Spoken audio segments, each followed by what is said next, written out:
오후에 제가 전할 이 계시록 바로 알기 21번째는요.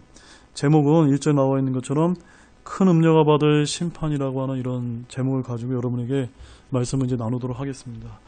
자, 요한계시록 이 17장과 18장을 한번 보시게 되면 17장에는 음녀와 짐승이 있고 6절에는 음녀와 짐승의 정체, 18장에는 큰 바빌론의 몰락과 9절 말씀을 보게 되면 바빌론의 몰락에 대한 세상의 애도, 그 다음에 이제 18장 21절 말씀에 보면 바벨론의 최종 운명이라고 해서 17장과 18장 전체적으로 보면은 큰 음녀가 나오고 바로 그 큰 음녀가 누구라고 지칭하고 있죠? 큰 바빌론이다 라는 걸 여러분이 항상 머릿속에 기억하시면서 이 말씀을 들어주시기 바랍니다. 그래서 이 17장과 18장은 큰 음녀이자 큰 바빌론에 관한 그런 장이다 라고 여러분이 그렇게 이해하시면 되고, 17장은 그 큰 바빌론이라고 하는 이 도시의 영적이고 종교적인 문제를 다루고 있고요. 그 다음 18장은 큰 바빌론의 정치적이고 상업적인 명을 강조하고 있다라고 여러분이 그렇게 반드시 기억하면 됩니다. 제가 뭐라고 말씀드렸죠? 17장은 뭐라고요? 큰 바빌론의 따라합시다. 영적이고 종교적인 문제를 다루고 있고, 18장은요 정치적이고 상업적인 그런 도시에 관해서 강조하고 있다. 이 관점이 굉장히 17장과 18장을 푸는 굉장히 열쇠와 같은 그런 말씀입니다. 자, 우리가 이미 살펴봤던 것처럼 바빌론에 관해서는 이미 계시록의 앞부분에 좀 다룬 적이 있습니다. 대표적으로 계시록 14장 8절 말씀 빨리 한번 보시죠. 계시록 14장 8절 말씀을 보면 거기 어떻게 말씀하고 있냐면 중반에 저 큰 도시 바빌론이 무너졌도다 라고 해서 바빌론의 멸망에 대해서 이제 계시록 14장 8절에서 이미 다룬 바 있고, 또 16장 19절 말씀 보시죠. 지난주에 다룬 말씀이죠. 거기 보시게 되면 큰 도시가 세 조각으로 갈라지고 민족들의 도시들도 무너지며 또 큰 바빌론이 하나님 앞에 기억되어 라고 해서 이 큰 도시 바빌론이 지진으로 인해서 마지막 7번째 병심판 때 멸망당하는 것에 대해서 지난주에 한번 우리가 다룬 적이 있습니다. 이렇게 하나님께서 두 번에 걸쳐서 바벨론의 심판에 대해서 말씀하셨고, 나머지는 요한계시록 18장 2절 말씀 보시죠. 18장 2절 말씀 우리 함께 읽겠습니다. 그가 우렁찬 음성으로, 다시 시작. 그가 우렁찬 음성으로 힘차게 외쳐 이르되 저 큰 바빌론이 무너졌도다. 그녀가 마귀들의 처소가 되고 모든 더러운 영의 요새가 되며 모든 부정하고 가증한 새들의 집이 되었도다. 자, 우리가 이 계시록 17장과 18장을 이해하는 데 가장 중요한 점은 지금 이 계시록에서 대언이 되어 있는 큰 바빌론이라는 도시가 지금 있을까요, 없을까요? 있습니까, 없습니까? 없죠. 네.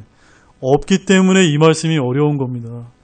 많은 목사님들과 신학자들 분들이 이 큰 바빌론이라고 하는 이 도시가 지금 현존하고 있다면 이 말씀을 해석하는데 전혀 어려움이 없는데, 이 큰 바빌론은 도시가 앞으로 7년 환란기 때 어느 시점에 적그리스도에 의해서 재건될 도시이기 때문에 아직 이루어지지 않은 미래에 이르기 때문에 이 말씀을 해석하는데 굉장히 의견이 분분한 겁니다.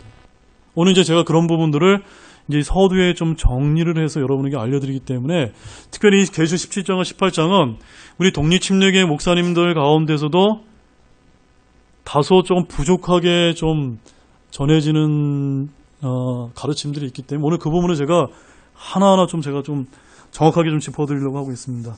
아무튼 이 계시록에서 3번에 걸쳐서 이 큰 바빌론의 멸망에 대해서 이렇게 다루고 있는데, 자, 그러면 하나님께서 왜 이렇게 계시록에 이 큰 바빌론의 이 큰 음녀의 심판을 반복해서 강조하고 계실까요? 왜 그럴까요, 여러분? 왜 그러냐면요, 잘 기억하십시오. 바로 이 바빌론이라고 하는 이런 체제가 창세기 때 역사 이래로 그 모양을 바꾸어가면서 하나님을 대적해온 마귀를 추종하는 일종의 종교체제이기 때문입니다. 이해 가셨어요, 여러분? 그러니까는 이 바빌론이라는 게 언제 이 계시록 이 7년 환란기 때 우리 눈앞에 딱 드러나게 될 것이지만, 이미 과거부터 현재와 미래까지 이 바빌론이라는 것은 어떠한 모양으로든 계속해서 이렇게 있어 왔다는 것입니다. 그것이 언제 이렇게 꽃을 피우는 겁니까?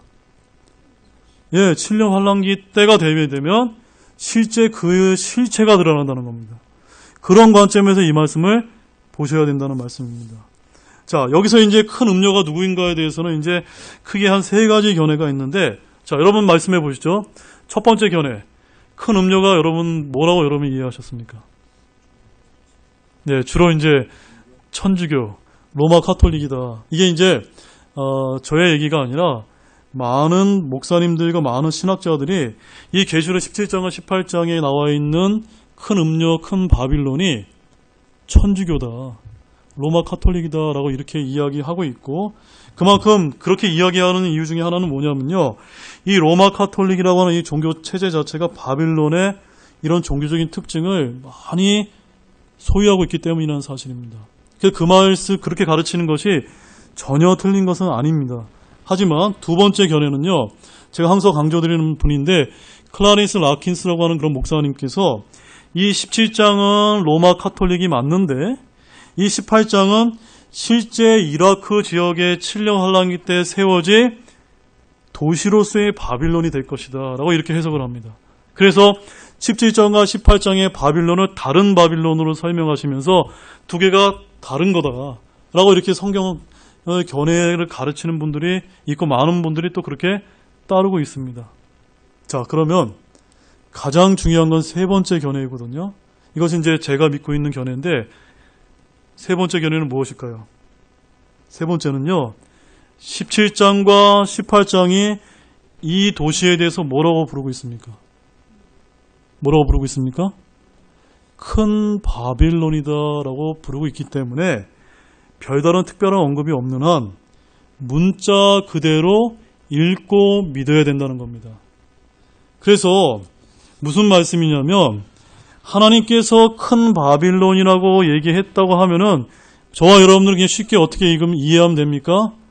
아하, 이 말씀은 큰 바빌론에 관한 도시에 관한 이야기구나 라고 그렇게 믿으면 되는데, 거기다가 이것이 뭐 로마 카톨릭이니 이렇게 이제 우리가 이제 어떤 해석을 좀 취하는 것은 조금 맞지 않다라고 저는 그렇게 믿고 있고, 그것이 가장 성경적이다라는 것을 오늘 제가 여러분에게 좀 들어서 보여주기를 원합니다. 자, 여러분 이제 계시록에는 크게 봐서 두 여자가 나옵니다. 첫 번째 여자는 누구냐면요, 계시록 12장에서 우리가 살펴봤는데 헤롯 옷 입은 한 여인에 대해서 우리가 본 적이, 이 여자가 누구였습니까? 이스라엘이었습니다. 그 다음에 오늘 17장 18장에서 나오는 이 큰 음료 역시도 여자로서, 도시로서 여자로서 누굽니까? 큰 바빌론이라는 겁니다. 그래서 잘 들어보시죠. 이 바빌론이라고 하는 도시와 예루살렘이라고 하는 도시는 서로 짝을 이룹니다. 그래서 이스라엘은 우상숭배로 말미암아 심판을 받고 과거의 바빌론으로 끌려갔고, 이 바빌론의 포로 기간은 이스라엘의 역사에서 이방인의 때를 여는 시대이기 때문에, 특별히 마태복음을 보게 되면 바빌론 포로기를 기준으로 해서 시대를 나누고 있는 것을 보게 됩니다. 자, 그 말씀은 가보겠습니다. 마태복음 1장 17절 말씀 보십시오.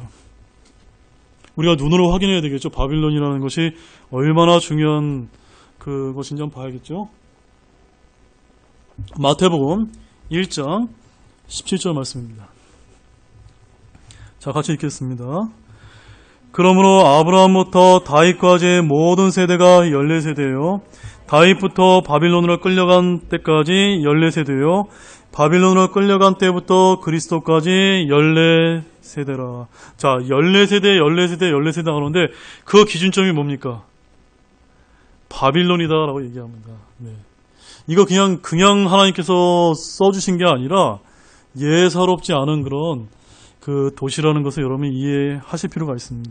자, 이처럼 바빌론은요, 이스라엘의 역사에 있어서 너무나 치욕적인 역사이고 결코 잊을 수도 없고 부인할 수도 없습니다. 마찬가지로 우리나라가 일제 그런 식민 통치 때 우리가 씻을 수 없는 그런 과거사를 지닌 것처럼 이스라엘 역사도 이 바빌론 그러면 참으로 끔찍한 그런 역사의 한 부분이었다는 겁니다.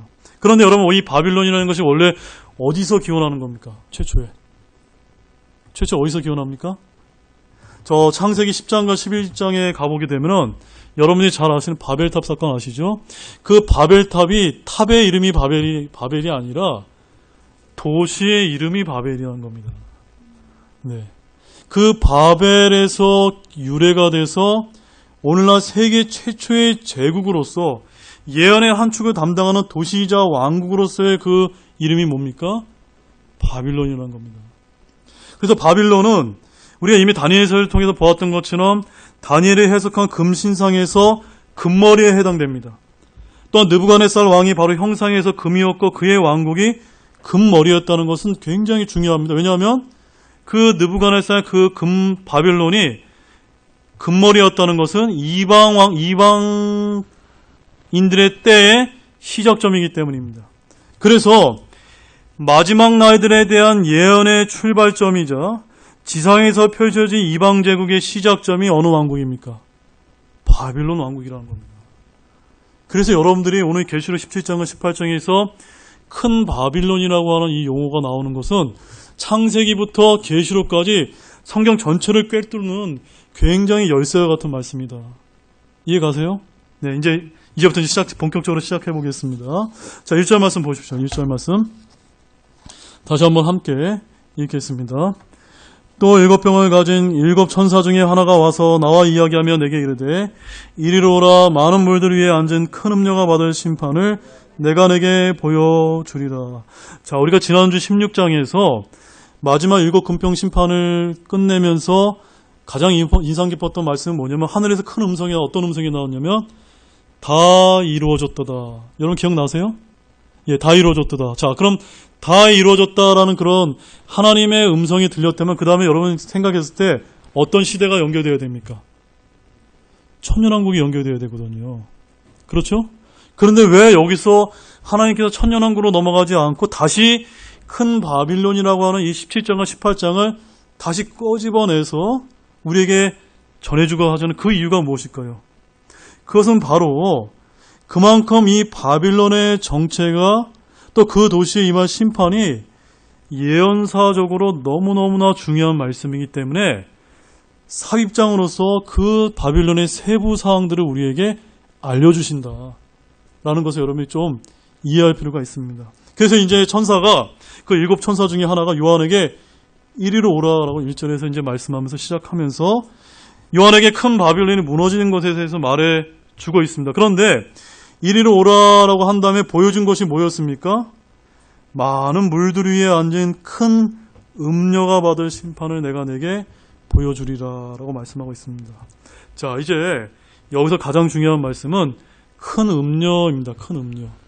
영어로는 The Great Whore이라고 하는 그런 단어인데 음녀라는 것은 어떤 뜻입니까, 여러분? 어렵지 않죠? 우리 일반적으로 남편이 있는 한 아내가 다른 남자에게 눈길을 주고 유혹하여 음행하는 여자를 우리가 음녀다라고 이렇게 지칭합니다. 그런데 이제 성경에서 보면 우리 구약에서 보게 되면 하나님과 이스라엘의 관계가 어떤 관계였습니까? 남편과 아내의 관계로 이렇게 묘사를 하고 있는데 이 이스라엘이 남편이신 하나님을 배반하고 거절해서 우상을 섬기게 됐을 때 하나님께서는 그 이스라엘 향해서 뭐라고 불러주고 계십니까? 네가 창녀다. 네가 음행을 저질렀다. 그래서 이사야서 1장 21절 말씀에서는 신실하선 도시가 어찌 창녀가 되었는가라고 해서 이 창녀는 타락한 이스라엘을 이제 하나님께서 구약에서 계속해서 말씀하십니다. 자, 우리 한번 예레미야서 3장 6절 말씀 보시죠. 예레미야서 3장 6절 말씀. 예레미야서 3장 예레미야서 3장 6절 말씀 같이 읽겠습니다. 다 찾으셨으면 같이 읽겠습니다. 요시야 왕 시대에 주께서 또 내게 이르시되 타락한 이스라엘이 행한 것을 내가 보았느냐. 그녀가 모든 높은 산에 오르며 모든 푸른 나무 아래로 가서 거기서 창녀짓을 행하였도다. 이제 이해 가셨습니까, 여러분? 타락한 이스라엘을 향해서 뭐라고 지금 지칭하시죠? 창녀다. 오늘 계시록에서는 음녀다. 음행을 저질렀다. 이렇게 얘기하면 어떤 음행을 저지른 겁니까? 남편이신 하나님 대신에 하나님이 아닌 다른 우상들을 사랑하고 섬겼다는 겁니다. 그래서 하나님은 그것을 창녀다, 음행이다, 음녀다라고 말씀하고 있습니다. 그런데 여러분 8절 말씀 보십시오. 예레미야서 3장 8절 말씀 추가적으로 읽겠습니다. 타락한 이스라엘이 모든 이유로 말미암아 간음을 행하였을 때 내가 그것들로 인해 그녀를 버리고 그녀에게 이혼 증서를 주었으나 그럼에도 그녀의 배신한 자매 유다가 두려워하지 아니하고 오히려 가서 또한 창녀짓 하는 것을 내가 보았노라. 누구도 또 창녀짓을 했습니까? 예. 원래 이스라엘이 솔로몬 사후 에 북왕국 이스라엘과 남유다로 갈라졌잖아요. 근데 북왕국 이스라엘은 완전히 우상 숭배를 했고 남유다는 비록 중간에 한 번씩 되돌아온 적도 있었지만 결국 종국에 가서는 어떻게 했습니까? 그 자매국이었던 유다 역시도 창녀짓을 해서 하나님을 슬프게 했다는 겁니다. 이와 같이 북이스라엘은 물론 남유다도 간음했음을 보여주고 있습니다. 이처럼 구약에서 음녀를 이야기하면은 이스라엘과 유다를 얘기합니다. 그런데 오늘 우리가 보게 될 계시록 17장에서 큰 음녀는 누구를 가르치는 말씀일까요? 누구를 가리킨 걸까요? 여러분 한번 답변을 해보세요. 누굽니까? 이스라엘입니까? 아닙니다. 그렇게 보시면 안 된다는 겁니다. 자, 그러면 우리 한번 그 큰 음녀는 누굴까요? 18절 말씀 보죠. 본문 18절 말씀. 거기에 이제 정확하게 이 여자의, 이 큰 음녀의 정체를 성경으로 이제 밝혀주고 계십니다. 같이 읽겠습니다. 또 내가 본 그 여자는 땅의 왕들 위에 군림하는 저 큰 도시라 하더라. 그 큰 바빌론, 큰 음녀가 누굽니까? 예, 땅의 왕들 위에 군림하는 도시다라고. 이 말씀 때문에 많은 분들이 이 음녀를 뭐라고 해석하는 겁니까? 저 로마 카톨릭 바티칸이라고 이제 이렇게 목사님들이 이제 해석할 수밖에 없게끔 이렇게 되어 있습니다. 그런데 이것은 이제 바티칸을 얘기하는 것이 아니라 뭡니까? 큰 바빌론을 이야기하는 겁니다. 성경은 한 번도 이 도시에 대해서 로마라고 지칭한 적이 없어요. 큰 로마, 큰 바티칸이라고 얘기하지 않고 성경은 뭐라고 이야기하고 있습니까? 큰 바빌론이다. 근데 큰 바빌론은 어디에 세워졌었습니까? 역사적으로.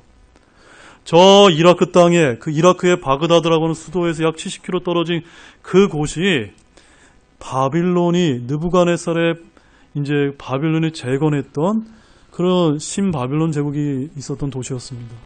마찬가지로 하나님께서 이제 심판하신 마지막 때가 되게 되면 이 적그리스도가 등장하면서 정말 엄청나게 막강한 도시가 계시록 때 이제 세워질 것을 말하고 그 도시가 로마나 바티칸이 아니고 뭡니까? 큰 바빌론이다. 우리는 이렇게 문자 그대로 쉽게 이해하시면 됩니다. 자, 그래서 우리가 이 말씀을 통해서 알 수 있는 것은 뭐냐면 이 요한이 광야에서 본 여자의 정확한 정체가 도시라는 겁니다. 국가나 민족이 아니라 도시라는 말씀은요. 잘 들으십시오. 7년 환란기 때 어느 나라나 민족이 아니라 어떠한 도시가 땅의 왕들 위에 군림한다는 말입니다. 그 도시의 이름이 큰 바빌론이고 그 큰 바빌론이라는 도시를 통해서 적그리스도가 환란기 때 지구촌의 수도이며 땅의 왕들을 통제하고 다스린다는 것이 오늘 계시록 17장의 요지입니다. 이해 가셨죠? 그래서 다시 한번 제가 강조를 드리지만 주석가들이나 성경 설교자들이나 신학자들이 하나같이 이 바빌론을 로마라고 이렇게 해석을 하는데 절대로 그렇지 않습니다. 우리는 문자적인 해석을 강조하기 때문에 이 부분에서 바빌론이라고 성경이 이야기했다면 그것은 뭘 뜻하는 겁니까? 바빌론이다라고 이렇게 읽고 이해하시면 된다는 그런 말씀. 그렇게 해야 안전합니다. 자, 그런데 이 큰 음녀가 어디 위에 앉아 있습니까? 많은 물들 위에 앉아 있습니다. 많은 물들은 뭘 뜻할까요, 여러분? 여기서 어떤 많은 이제 이단들과 많은 목사님들이 상징적인 비유를 이제 여러 가지 해석을 이제 동원하는데 우리는 그럴 필요가 없습니다. 우리는 성경에서 그 답을 찾으면 됩니다. 어디 나와 있냐면요. 15절 말씀 보십시오. 15절 말씀. 본문 15절인데 같이 읽겠습니다. 또 그가 내게 이르되 내가 본 물들 곧 음녀가 앉아있는 물들은 백성과 무리들과 민족들과 언어들이더라. 자, 여러분 이제 답해 보시죠. 물들이 뭡니까? 네, 바로 그겁니다. 그러니까 우리는 성경을 해석할 때 어떤 영적인 해석으로 영해를 하는 것이 아니라 상징적으로 비유를 하는 것이 아니라 성경에서 말씀하고 계신 그 답을 찾으면 됩니다. 물들은 백성들과 무리들과 민족들과 언어들이구나. 그러니까 이것이 뭡니까 다? 온 세상을 뜻한다는 말입니다. 온 세상. 결국 이 음녀가 온 세상 위에 군림하는 도시구나. 지금 하나님께서 이거를 우리에게 가르쳐 주고자 하는 겁니다. 무슨 말이냐면 마지막 7년 환란기 때가 되게 되면은 적그리스도가 등장해서 이 큰 도시인 바빌론을 세워서 전 세계 수도로서 땅의 왕들을 통치하는 그 도시가 세워진다는 겁니다. 근데 그 도시는요, 백성들, 무리들, 민족들, 언어들까지 다스리니까 여러분 창세기 10장에 가면 그 바벨탑을 그들이 왜 만들었습니까? 하나님께 대적해서 하나의 언어로 하나님께 대적하게 탑을 쌓았지 않았습니까? 그 동일한 똑같은 일이 언제 벌어진다는 겁니까? 예, 계시록 때 마지막 7년 대환란기 때 똑같은 일들이 벌어지고 있다는 겁니다. 그래서 오늘날 세상을 보게 되면 여러분 오늘 어떤 일이 벌어집니까? 우리가 지금 한국말 씁니다. 어떤 사람은 미국말 씁니다. 어떤 사람은 일본말 씁니다. 마지막 때가 되면요. 통역기가 필요 없을지 모릅니다. 이해가셨죠? 그렇게 자꾸 하나로 자꾸 통일이 되는 겁니다. 그게 어디부터 그런 정신이 시작됐습니까?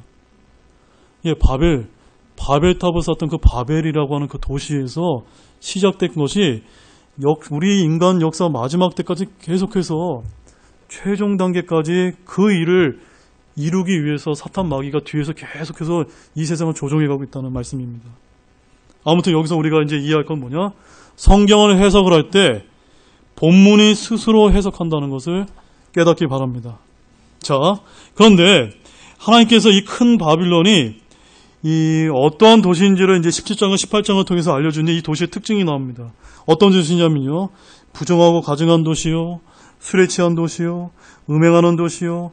크고 막강한 도시이며 부유하고 상업적인 도시라고 17장과 18장에서 말씀을 해주시는데 이 도시는 성도들의 피에 취한 도시요. 하나님의 진노의 저주를 마시는 도시다라고 그렇게 이제 하나님께서 알려주고 계십니다. 이 도시에 대한 기록은 선한 것이 있습니까? 없습니까? 하나도 없는 도시다 라고 하나님께서 알려주십니다. 그래서 하나님께서 1절에서 이 7천사 중에 하나가 요한을 불러서 무엇을 보여줍니까? 큰 음녀가 받을 심판을 내가 너에게 보여주리라. 바로 17장에서 이 큰 바빌론의 심판이 어떠한 것인지를 하나님께서 알려주고자 우리에게 이 말씀을 우리에게 계시해 줬다. 이렇게 이해하시면 좋겠습니다. 자, 2절 말씀입니다. 같이 읽겠습니다. 땅의 왕들이 그녀와 음행하였고 땅에 거주하는 자들도 그녀의 음행의 포도주에 취하게 되었더라. 제가 이 그녀, 이 큰 음녀가 누구라고 말씀을 드렸죠? 큰 바빌론이라고 하는 도시라고 말씀드렸습니다. 근데 이 도시는 어떠한 도시입니까? 온 세상의 중심이 되는 그런 군림하는 도시다라고 말씀을 드렸습니다. 그런데 여기 보시면 그 큰 음녀인 그 큰 바빌론 이 도시와 땅의 왕들이 음행을 했습니다. 이게 도대체 무슨 뜻일까요, 여러분? 음행. 음행이 아까 우리 구약에서 뭐라고 배웠습니까? 하나님이 아닌 다른 우상들과 연합을 했을 때 우리가 음행이라는 말을 쓰거든요.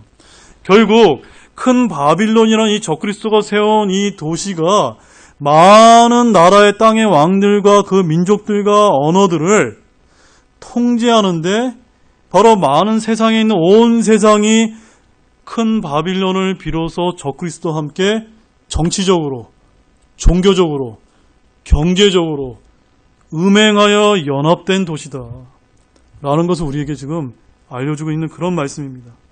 그래서 이 7년 환란기 때가 되게 되면 이 큰 바빌론이라는 도시를 통해서 이들은 정치적으로 연합했고 경제적으로 연합했으며 종교적으로 연합하는 그런 도시가 만들어진다라는 그런 뜻입니다.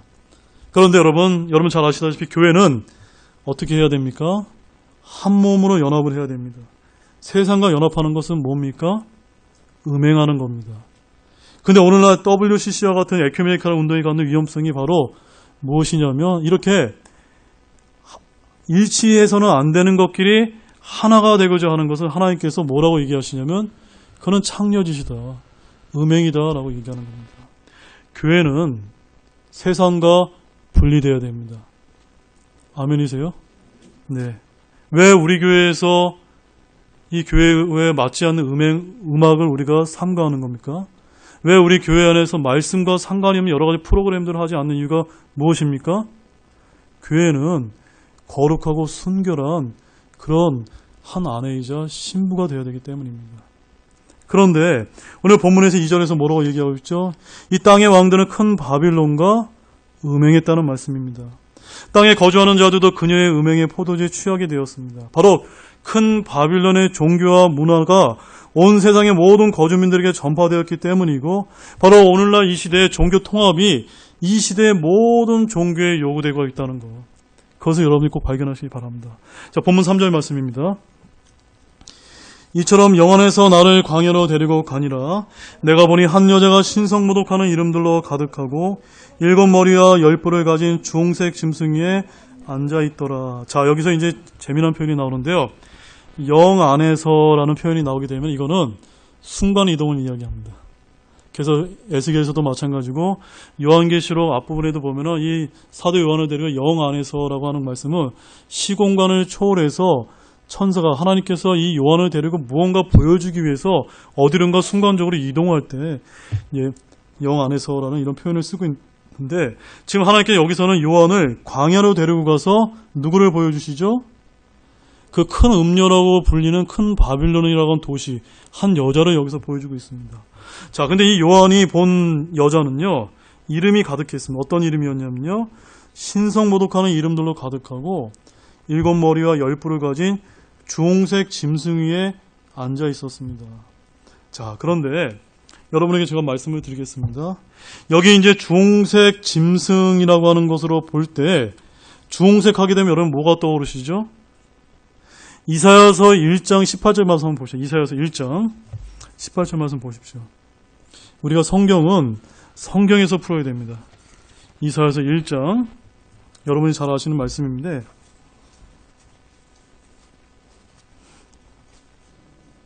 (1장 18절) 말씀, 자, 같이 읽겠습니다. 주가 말하노라. 이제 오라. 우리가 함께 변론하자. 너희 죄들이 주홍 같을지라도 눈같이 희게 될 것이요 진홍같이 붉을지라도 양털같이 되리라. 자, 진홍, 주홍, 여기서 뭘 의미하고 있습니까? 죄를 상징하고 있습니다. 그러므로 이 큰 음녀가 주홍색 짐승이라고 하는 색깔을 지녔다는 것은 뭘 뜻하는 거죠? 죄를 상징하는, 특별히 이제 죄의 사람이 등장합니다. 계시록 성경에 의하면 누굽니까? 적그리스도를 등장합니다. 그러니까 이 적그리스도를 힘입어서 큰 음녀라고 하는 이 도시가 마지막 때에 온 세상을 지배하게 된다는 것을 여기서 말씀하고 있다는 그런 말씀입니다. 자, 우리가 이제 이미 계시록 12장과 13장 말씀을 통해서 7머리와 10뿔을 가진 짐승이 뭔지는 배우셨죠? 뭐였죠? 7머리와 10뿔을 가진 짐승은 사탄 마귀이자 7년 환란기 때 마지막으로 등장할 적그리스도라는 걸 배우게 됐다는 말씀입니다. 한마디로 이 짐승 위에 누가 또 올라타 있습니까? 큰 음녀가 올라타 있는 것을 봐서, 아, 이 적그리스도가 큰 도시를 힘입어서 전 세계를 단일 세계 정부, 단일 종교, 단일 경제 시스템화해서 이 마지막 세대를 통제하는 세상이 오겠구나 라는 것을 여러분이 좀 기억하기를 바랍니다. 그래서 이 큰 바빌론은 종교와 정치와 상업 도시로서 환란기 때 온 세상의 중심이 되는 도시다 라고 여러분 이렇게 이해하시면 좋겠습니다. 본문 4절입니다. 같이 읽겠습니다. 그 여자는 자주색 옷과 주홍색 옷을 차려입었고 금과 보석들과 진주들로 꾸몄으며 가증한 것들과 자기의 음행으로 인한 더러운 것으로 가득한 금잔을 손에 가졌더라. 자, 이 말씀과 아주 비슷한 종교단체가 있습니다. 어디입니까? 오늘 로마 카톨릭 교황이, 그 교황이 주로 많이 입고 나오는 게, 공식 행사에 많이 입고 나오는 게 이 자주색과 주홍색 옷입니다. 그 다음에 이 카톨릭에 가보게 되면은 성 베드로 성당에 가면 금과 보석들과 진주들로 아주 너무나 화려하게 이렇게 장식이 되어 있습니다.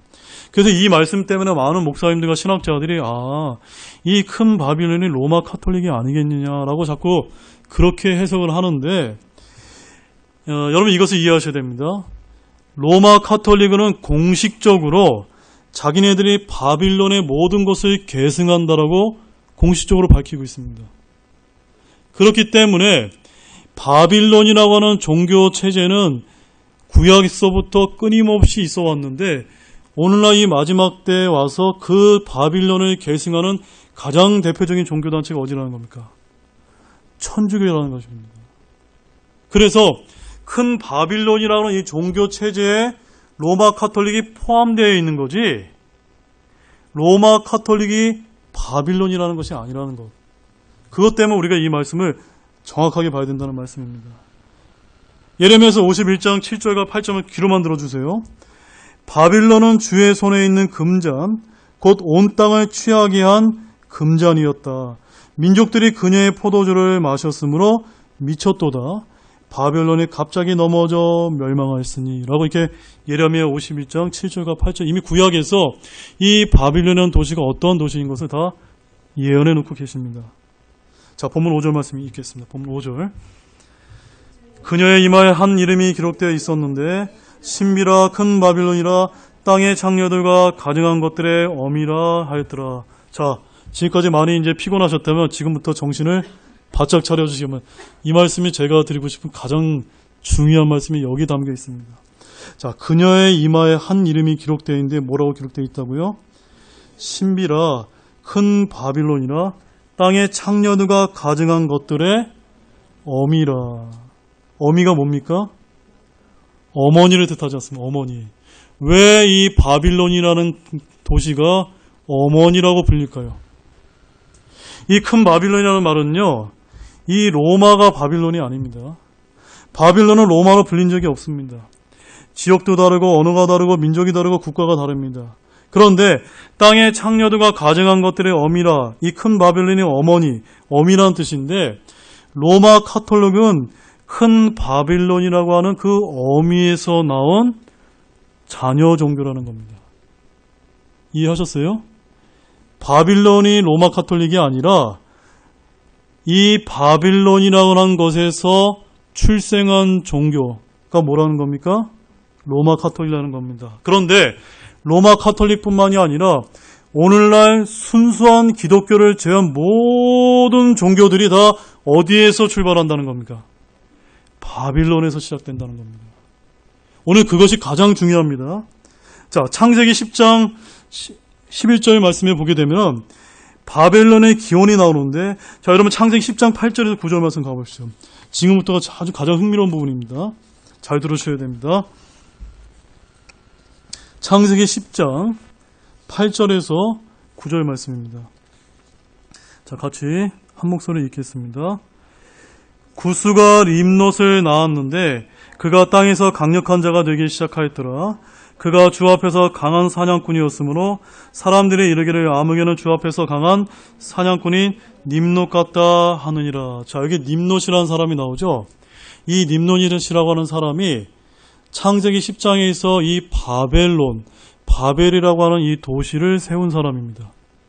이 바벨이라는 제국과 왕국을 세운 그 통치자, 그 왕을 이야기하는데 그 림롯의 아버지가 누굽니까? 구스. 여러분 구스하게 되면 뭐하고 뭐가 연상이 안 되세요? 뭐 어떤 인종이 좀 연상이 되시나요? 백인, 또 그다음에 우리 황인종, 흑인, 누구하고 비슷할까요?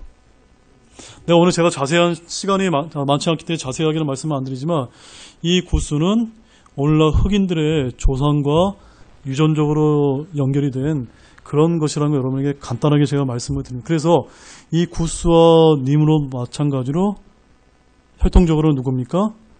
흑인종이다. 네, 흑인종이다. 여러분 그렇게 이해를 하시면 좋겠습니다. 그래서 이 흑인종의 함의 후손인데 이 니므롯이 바벨을 세웠는데요. 이 니므롯이 아내가 있습니다. 아내가 누구였냐면요. 세라미스라고 하는 그 아내와 결혼을 했는데요.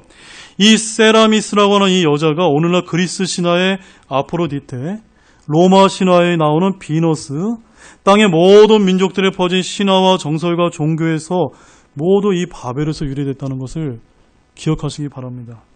이 니므롯이 어떤 사람인지를 오늘 우리가 읽었던 창세기 10장 8절과 9절에서 잘 보여주는데 대홍수 이후에 다시는 대홍수와 같은 심판을 당하지 않도록 거대한 도시를 이제 건설했는데 그 도시의 이름이 뭐라는 겁니까? 바벨이라는 겁니다. 탑의 이름이 바벨이 아니라 도시의 이름이 바벨이라는 겁니다.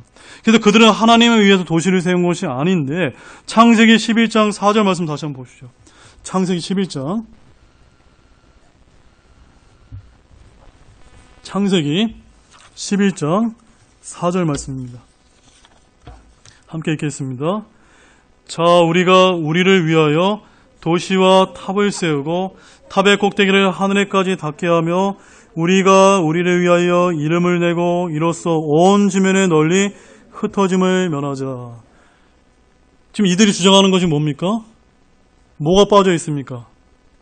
하나님이 빠져 있다. 노아의 심판 이후에 이들이 바벨탑을 쌓았는데 다시는 이 노아의 대홍수의 끔찍한 심판을 당하지 않기 위해서 이들이 내세운 캐치플레이가 뭡니까? 우리가 우리를 위하여 도시와 탑을 쌓자는 겁니다. 결국 7년 환란기 때 마지막 때에 가면 갈수록 적그리스도가 등장하는 때가 되면 될수록 이 세상은 어떠한 구호들을 외치게 될 겁니까? 우리가 우리를 위하여 하나님도 필요 없습니다. 우리 인간을 위해서 종교도 하나로 뭉치고 경제도 하나로 뭉치고 또 뭐도 뭉칩니까? 예, 경제도 우리가 하나로 이제 우리가 우리의 힘으로 하나님 없이 우리가 이제 그런 도시를 만들어 보자. 그 도시가 뭐라는 겁니까? 큰 바빌론의 도시를 세우게 된다는 말씀입니다. 그래서 이 니므롯이라고 하는 사람은 바벨을 건설함으로써 사람들이 더 이상 하나님과 그분의 심판을 두려워하지 않게 하려고 했던 겁니다. 그런데 이 세라미스는 원래 누구의 아내냐? 구스의 아내였으니까 그 아버지의 아내였는데 이 아버지인 구스가 죽자 그의 아들인 니므롯과 결혼했습니다. 그리고 니므롯 역시 죽자 그의 아들의 이름이 담무스라고 나와 있는데 당시 알려진 여자의 시였던 창세기 3장 15절에 나왔던 이 여자의 시에 대한 주의 말씀에 따라서 그녀의 남편이 여자의 시였다라고 이 세라미스가 주장하기 시작했습니다. 그래서 이 여자의 시라는 말이 조로아스트라고 하는 종교의 기원이 되었습니다. 그래서 이 조로아스트라고 하는 이 종교를 통해서 이 세라미스는 자신을 여신이라고 높이게 되었고 이 여자의 씨를 낳은 어머니, 하나님의 어머니라고 지칭하는 것이 오늘날 이 이단들 중에 하나님 어머니 하는 데 있죠? 거기가 시초가 아니라 어디가 시초입니까? 옛날에 그 바벨론이라고 하는 그 종교에서부터 이미 어머니 하나님이라는 존재가 기원을 했다는 겁니다. 그래서 오늘날 모든 민족의 종교나 신화에서 나오는 여신 숭배의 기원이 여기서 시작되는데 중동이나 유럽이나 인도 등에 퍼진 여신 숭배 종교의 출처가 바로 바벨에서 나왔다는 것입니다. 아스타롯, 아스타르테, 아프로디테, 비너스, 다이아나, 성모 마리아 모두 동일한 인물을 일컫는 다른 이름이고 다른 종교를 뜻하는 겁니다. 또한 한 가지 흥미로운 점은요, 여러분, 불교에 가게 되면 석가모니가 어느 인종인 것 같으세요? 석가모니 머리 모양 보면 흑인종이지 않습니까? 그래서 여러분 많은 이제 이 종교를 연구하시는 분들이 이 석가모니도 누구하고 연결된 사람이라는 것을 유추할 수가 있습니까? 니므롯과 연관되구나. 바빌론에서 연결돼서 바벨탑이 흩어지면서 언어가 갈라지고 사람들이 흩어지기 시작했잖아요. 그래서 각 나라와 각 종교에 다 뭐가 있는 겁니까? 이 바빌론에는 종교가 각 지역의 턱착 종교로서 자리 잡으면서 그때부터 많은 여신 숭배 사상, 니므롯의 이런 종교들이 탄생하기 시작됐다는 말씀입니다. 그런데 여러분 마지막 결론을 맺으면서 이 세라미스라고 하는 이 여인은 남편과 살다가 그 남편을 다시 아이로 낳은 어미가 되었다는 것이 고대 바빌론 종교의 핵심인데 이 고대 바빌론 종교의 핵심은요, 뭘 만약에 강조하냐면 엄마와 아들의 관계를 강조합니다. 엄마와 아들의 관계 강조하는 종교가 오늘날 어떤 종교가 있죠? 천주교가 성모 마리아가 항상 아기 예수를 안고 있잖아요. 그러니까 이 천주교가 사실은 기독교를 이렇게 모방을 해서 만들어낸 바빌론 종교를 계승하는 종교다. 이방 종교다. 여러분 그렇게 이해하시면 됩니다. 그런데 성경은 뭘 강조합니까? 아버지 하나님과 아들 하나님의 관계를 강조하죠. 그러니까 아버지와 아들을 강조하는 게 성경의 진리인데 이 모방을 사탄이 모방을 해서 만든 이 이방 종교는 뭘 강조합니까? 엄마와 아들을 강조한다. 그래서 여러분들이 이런 모든 이런 우상들과 이런 종교들을 보게 되면 성경과 뭔가 좀 뒤틀려 있다라고 생각하시면 그 기원을 우리가 알 수 있다는 사실입니다. 다시 이제 우리 5절 말씀 다시 읽겠습니다. 5절 말씀 마지막으로 읽겠습니다. 그녀의 이마에 한 이름이 기록되어 있었는데 신비라 큰 바빌론이라 땅의 창녀들과 가증한 것들의 어미라 하였더라. 자, 제가 여러분의 마지막 질문 드리겠습니다. 왜 하나님께서는 여기서 어미라는 표현을 쓰셨을까요? 어미. 그러니까는 과거 고대 바빌론부터 마지막 계시록까지 그 종교의 핵심에는 사탄 마귀가 존재하는데 그 사탄 마귀가 만드는 그 종교 시스템이 이 바빌론이라는 것에 어미이기 때문에 그로부터 유래된 모든 종교들은 다 뭐라는 겁니까? 다 새끼들이라는 겁니다. 모양만 다르지 그 하나는 다 뭐라는 겁니까? 다 바빌론이라고 하는 하나님을 대적하는 종교 시스템이다. 그 정체가 드러난 것이 언제다? 7년 환란기 때다. 그래서 환란기 때 이 적그리스도의 짐승은 세계 모든 종교를 통합해서 중세와 비교할 수 없는 큰 권력을 가진 이 여자로 지칭이 되는 도시에게 줄 것이고 그 여자를 성경에서는 큰 바빌론이다 라고 이렇게 부르고 있는 것입니다. 자, 오늘 말씀 어려웠지만 여러분 좀 이해가 다 제됐습니까? 네, 오늘 마치겠습니다. 기도하시겠습니다.